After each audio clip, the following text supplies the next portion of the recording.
Good morning students. आज मैं class 4 subject science lesson 7 balance diet संतुलित आहार के बारे में बताऊंगी।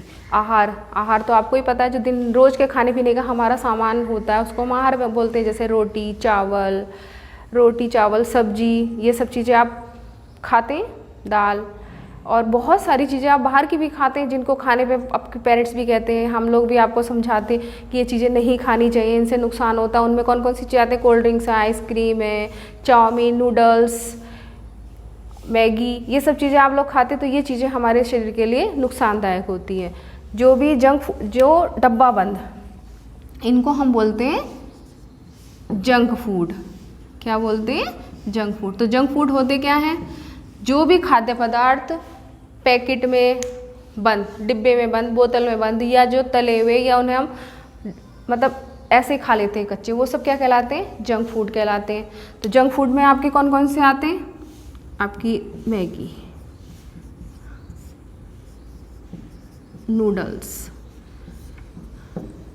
चाउमीन, बर्गर, और आपकी हो गई कोल्ड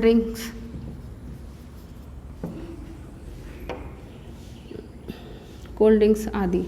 ये जो जितनी चीज़ें आप लोग खाते हैं, ये सब क्या होती है? डब्बा बंद होती हैं, इनको जंक फूड कहते हैं। और इनसे जंक फूड इसमें कार्बोहाइड्रेट, वसा और फाइबर ज़्यादा पाया जाता है। इसकी वजह से हमारी क्या होती है? बहुत सारी बीमारियाँ हो जाती हैं। इसमें कुछ चीज़ों में इनमें अल्कोहल और कैडमियम भी पाया जाता है, जिसकी वजह से बीमारी होती है। कौन कौन सी बीमारी हो जाती है? जैसे आपकी पेट की समस्या, किडनी में प्रॉब्लम हो जाती है, सांस लेने में परेशानी होती है, शरीर का वजन बढ़ने लगता है, और ये सब चीज़ें जो होती हैं हमारे शरीर के लिए हार्मफुल होती, हानिकारक होती हैं। तो आपसे इसीलिए कहा जाता है कि इन पदार्थों को आप ना खाएं। आपके सामान्यतः खाए जाने वाले खाद्य पदार्थ, सामान्यतः खाए जाने वाले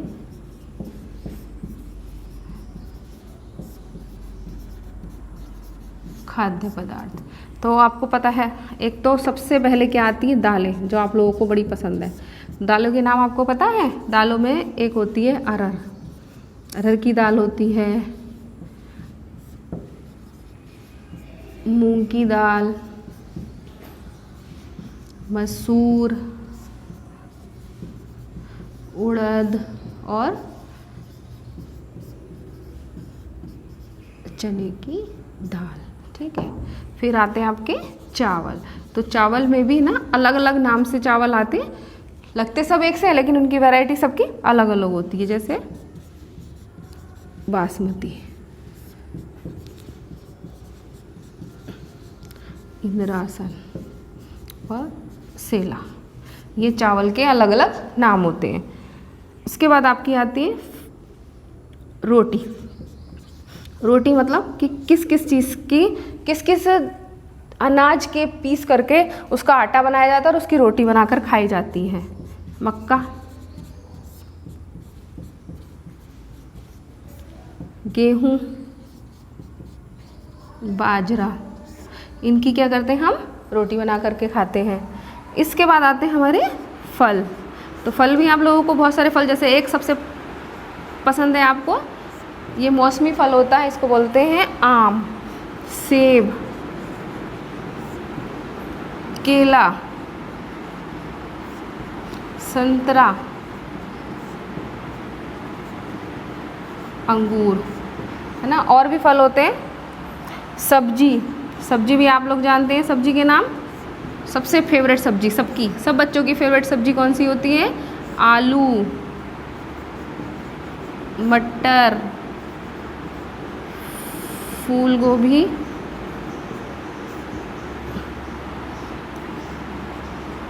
करेला, बैंगन,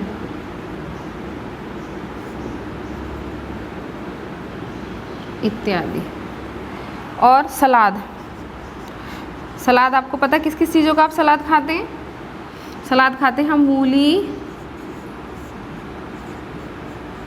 गाजर, टमाटर, प्याज इत्यादि। ये वो खाद्य पदार्थ हैं जो हम सभी बच्चे उसका नाम ज़्यादातर जानते हैं। हम इन खाद्य पदार्थ का यूज़ करते हैं। और कुछ जो सामान होते हैं, कुछ खाद्य पदार्थ जो होते हैं, ये सब तो मैंने आपको सामान्यतः बताया, जनरली जो हम जिनके सबके नाम जानते हैं। लेकिन ये खाद्य पदार्थ भी मौसम के हिसाब से अलग अलग होते हैं। अब जैसे मौसम के हिसाब से जो खाद्य पदार्थ मौसम के हिसाब से खाए जाते हैं उनको हम मौसमी खाद्य पदार्थ कहते हैं, है ना। जैसे आम है, वो केवल हमें गर्मियों के मौसम में मिलता है, और कुछ चीज़ें हमें केवल सर्दी के मौसम में ही मिलती हैं, तो वो हम मौसमी खाद्य पदार्थ कहते हैं। जैसे सर्दी में हमें क्या क्या मिलता है? मटर,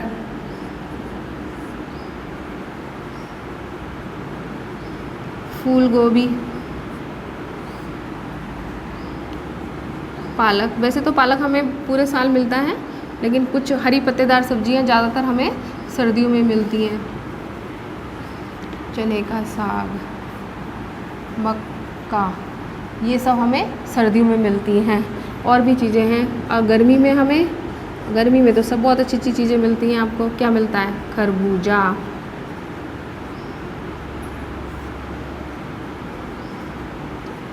तरबूज, तरबूज, और आम भी आपका गर्मियों में ही आता है। और बरसात में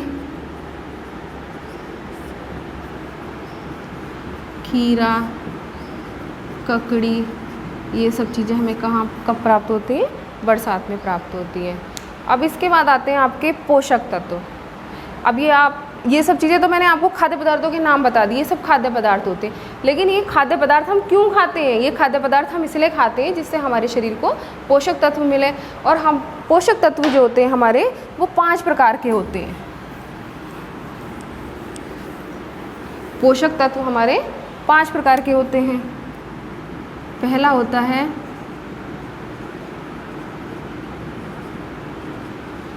कार्बोहाइड्रेट,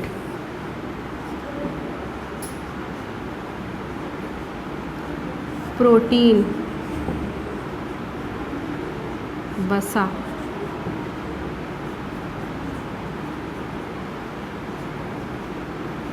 विटामिन्स और खनिज लवण। एक हमारा होता है जल, इसको रफेज बोलते हैं, रफेज पदार्थ बोलते हैं। और जल का प्रयोग तो सबसे ज़्यादा हमारे शरीर के लिए आवश्यक है। आपको पता, जल ही जीवन है। और अगर आप जल नहीं पिएंगे तो हमारा जो पाचन क्रिया है वो भी सही प्रकार से नहीं होगी। तो हमारा जो संतुलित आहार है, संतुलित आहार किसे कहते हैं? जिस भोज्य पदार्थों में, जिस खाने में हमारे ये तत्व पाए जाते हैं, वो खाना हमारा संतुलित आहार कहलाता है। जैसे चावल, दाल, रोटी, दही, ये सब चीज़ें आप खा रहे हैं तो ये हमारा क्या होगा? संतुलित आहार कहलाएगा। तो कार्बोहाइड्रेट है, अगर कार्बोहाइड्रेट किस किस चीज़ों में पाया जाता है? कार्बोहाइड्रेट हमारा चावल,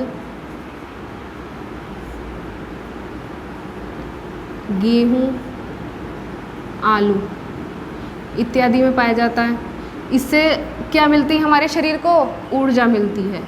अगर हम कार्बोहाइड्रेट नहीं खाएंगे तो हमारे शरीर को ऊर्जा नहीं मिलेगी। और शरीर को कार्य करने के लिए किसकी आवश्यकता होती है? शरीर को कार्य करने के लिए ऊर्जा की आवश्यकता होती है। प्रोटीन हमें किससे प्राप्त होता है? दाल, अंडा, दूध, मछली, इन चीज़ों से हमें क्या प्राप्त होता है? प्रोटीन प्राप्त होता है। और प्रोटीन से प्रोटीन अगर हम खाते तो क्या होता है? हमारे शरीर की वृद्धि होती है और शरीर की जो टूट फूट होती है उसको जोड़ने में काम करता है। तो ये हमें ज़रूर खाना चाहिए, है ना।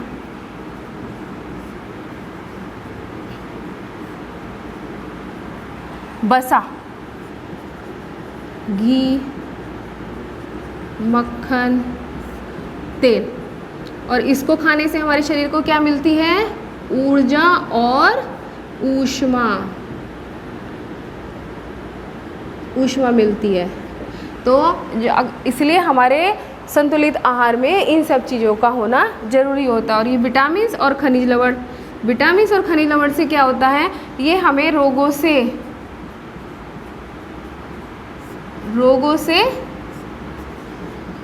लड़ने की क्षमता प्रदान करते हैं।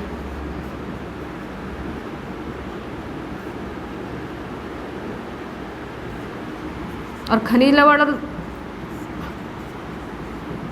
और विटामिन किस में होते हैं? खनिज लवण और विटामिन हमारी हरी पत्तेदार सब्जियों में और फलों में होते हैं, इसलिए हमें फल भी ज़रूर खाने चाहिए।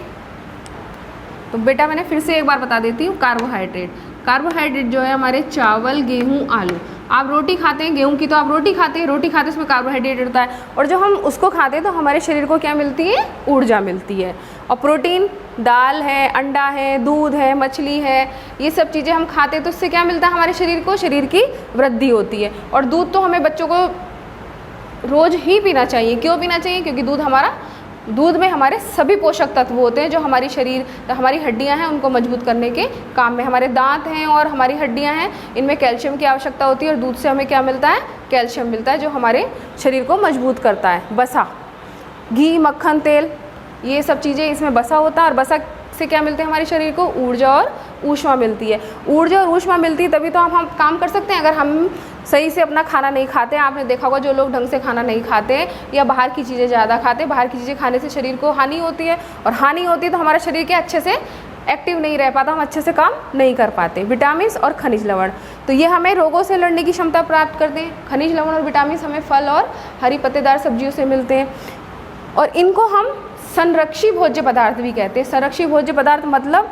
इनको हम क्या बोलते हैं? संरक्षी भोज्य पदार्थ। क्यों बोलते हैं संरक्षी भोज्य पदार्थ? संरक्षी भोज्य पदार्थ इसलिए बोलते हैं क्योंकि ये हमारी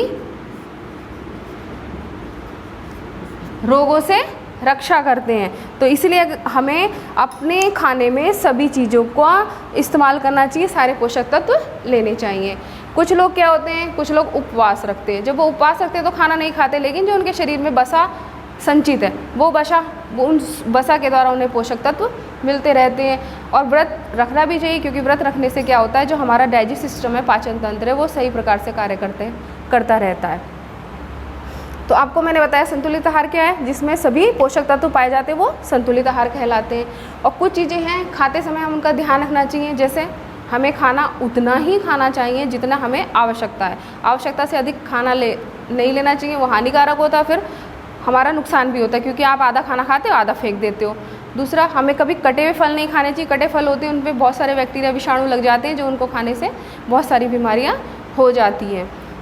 पानी साफ़ पीना चाहिए, हमें भी साफ़ सुथरा रहना चाहिए। और खाद्य पदार्थ और आपको रोज़ प्रतिदिन पोषक तत्वों का यूज़ करना चाहिए। धन्यवाद।